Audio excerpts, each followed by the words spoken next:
Welcome to Confessions by Banana Ketchup. My family believes that my mother is possessed by a demon.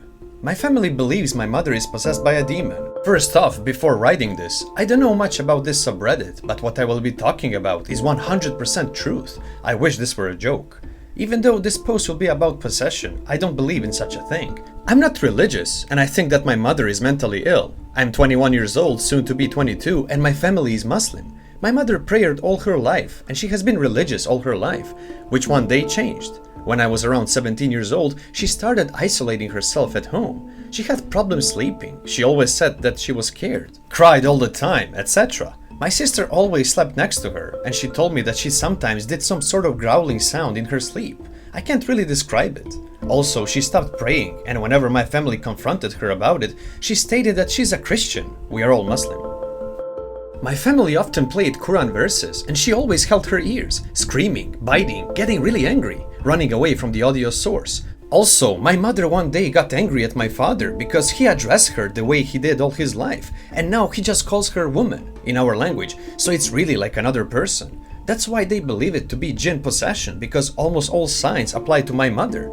So it always got worse, and one day she tried to commit suicide, but she survived because my father found her. She was in the hospital for some weeks and got some medication. She got better for some years, but in 2020, in March, when I was about to study at university, her condition again worsened, which now made me drop out of university because I didn't even attend one class. She again showed the same signs. My sister said that she watched YouTube videos in Spanish, even though nobody here speaks any Spanish. She was like a completely different person sometimes. She often had very delusional, paranoid thoughts. My sister told me that my mother once asked my sister who she is and that she can't be her daughter because she's so cold.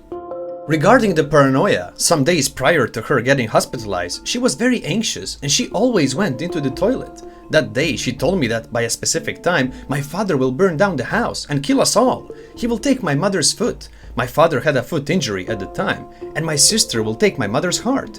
Only in the toilet will me and my mother be safe, she told me. It's as if sometimes she was controlled by something else.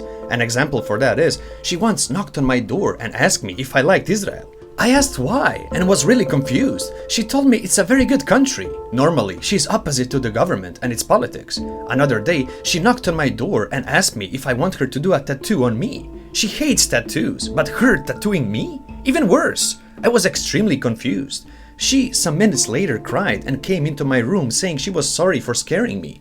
Often things like that happen extremely out-of-person things. If anyone here knows the movie Parasite, it's a Korean horror movie I really loved and always talked about. My mother hates anything scary, and she would never, not even a million years, watch something like Parasite. So one day she begs me to watch Parasite, or The Game, another scary movie she hated but I talked about. Very out-of-character moments like that. Whether it's a mental health problem or possession or whatever, I don't know. The doctors prescribed her medication. She also now has restless leg syndrome, and the medication doesn't really help. My aunt is also a doctor, and she also tried everything, but ironically, the only medication she gave to my mother I think also caused the restless leg syndrome, because on the packaging it says that 1 out of 100 will develop RLS after taking the medication. She seems to appear as herself, but she's still very anxious all the time. She was in a hospital for months, and she's at home since yesterday. She can't sleep because she's scared all the time. That's why my father and sister sleep next to her. My mother was never really on good terms with her brothers and sisters. They are all not on good terms, especially with one uncle. That's why my sister believes they put a curse on my mother. In some days, my father planned on sending her to some Islamic guy who will perform something which is called ruqya. It is the recitation of Islamic verses with the intention of removing the jinn. I believe it to be a mental condition, maybe something like schizophrenia and extreme anxiety, but I'm not a professional, so that's that.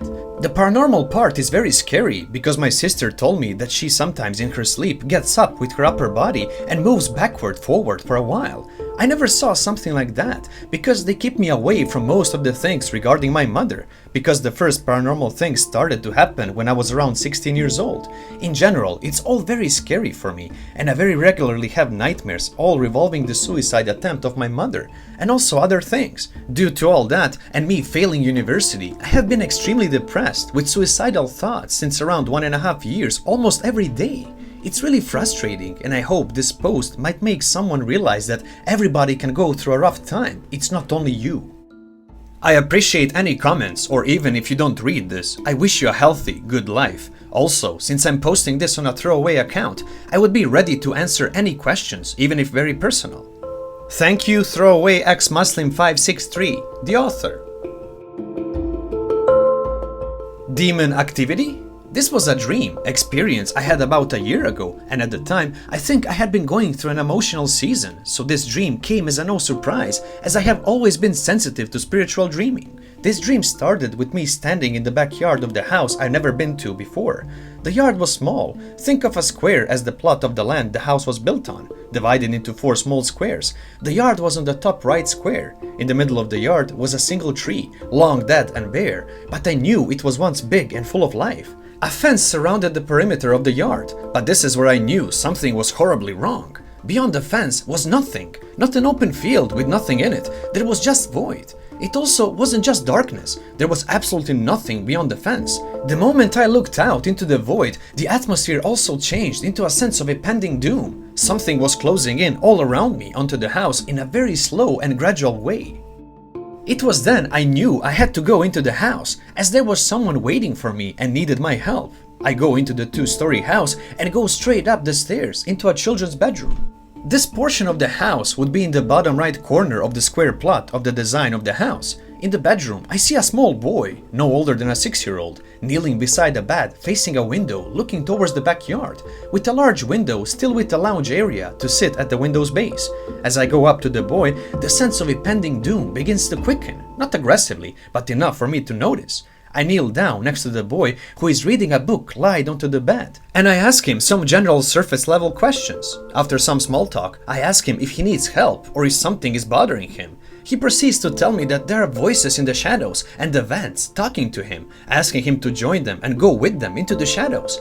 Every time he refuses, and at first he wasn't scared of the voices, but recently the voices have become aggressive, animal-like, and have even started to grasp and pull at him, trying to drag him into the shadows.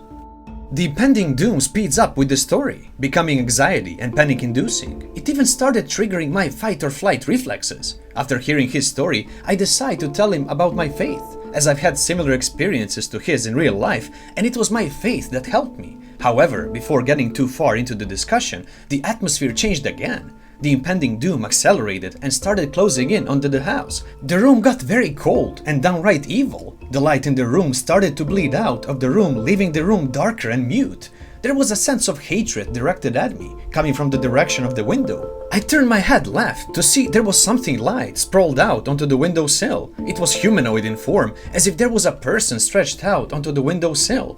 But there was no details in the figure. It was made of darkness, and it wasn't transparent, except for its eyes. Where the eyes should be were 2 small beady holes that I could see through to the wall. But there was something so wrong with this thing. The moment I locked eyes with this thing, I was instantly filled with pure dread. I was petrified, completely frozen with fear. I knew this thing was staring into me with the purest form of malice and hatred and unadulterated evil. Then I heard its voice in my head, causing my muscles to tense to the point of pain. Why are you talking to my property? The sense of doom accelerates, nearly waking me from my sleep, being mixed with the presence of the entity.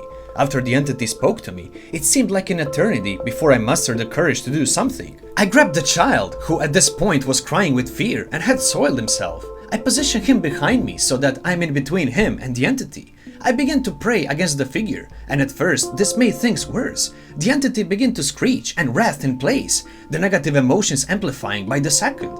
The room began to shake as something began enclosing onto the house. That's when I started to go in and out of the consciousness from all the emotions I was feeling. I would start to wake up from the fear and find myself scanning my room for the entity and hyperventilating and grasping for breath at the same time. When I would fall back asleep, I would find myself in different positions of the room, still fighting back against the entity with prayers of some kind. And with every different position, the figure would be closer than the last time I had seen it. Finally, I was able to fall back asleep and stay asleep because the entity retreated. The house stopped shaking, the color came back, and even the sense of impending doom had completely vanished. Frantic, I turned back to the child, who was looking for the entity, and I pull him in close by the shoulders, close to me, so he's facing me.